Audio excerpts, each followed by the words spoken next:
आज हम बात करेंगे यमलोक के रहस्यों की। आप सबने भी देखा होगा कितने ही लोग होते हैं जिनका पुनर्जन्म होता है और उन सबको अपनी पुरानी बातें याद भी होती हैं। ऐसी ही कुछ कहानी अब हमारी शुरू होने जा रही है यमलोक के रहस्य में आरव की।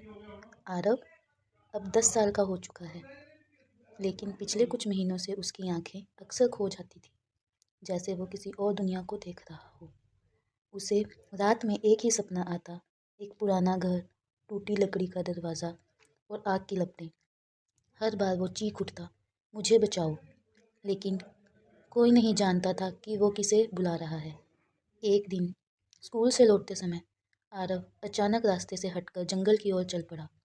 उसकी आंखें स्थिर थी, जैसे कोई अदृश्य आवाज़ उसे बुला रही हो। कुछ ही मिनटों बाद वो एक पुरानी उजड़ी हुई हवेली के सामने खड़ा था और उसके मुंह से खुद ब खुद निकला, यही यही मेरा अंत हुआ था।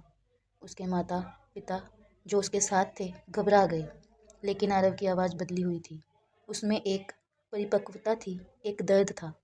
मेरा नाम आरव नहीं है, मैं देव हूँ और मुझे इसी घर में जला दिया गया था। हवा ठंडी हो गई, पेड़ स्थिर हो गए, मानो जैसे प्रकृति भी सच में तो रुक गई हो।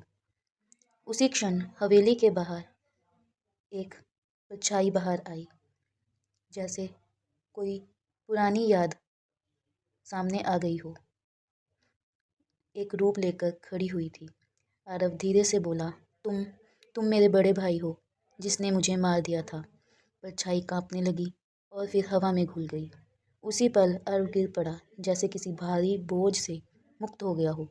उसकी आंखें खुली, उसने अपने माता पिता को देखा और कहा, अब मुझे कुछ याद नहीं।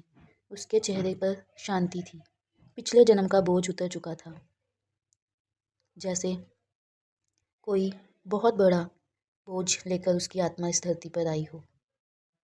क्योंकि कभी कभी आत्मा खुद अपनी कहानी बताती है ताकि वो शांति पा सके।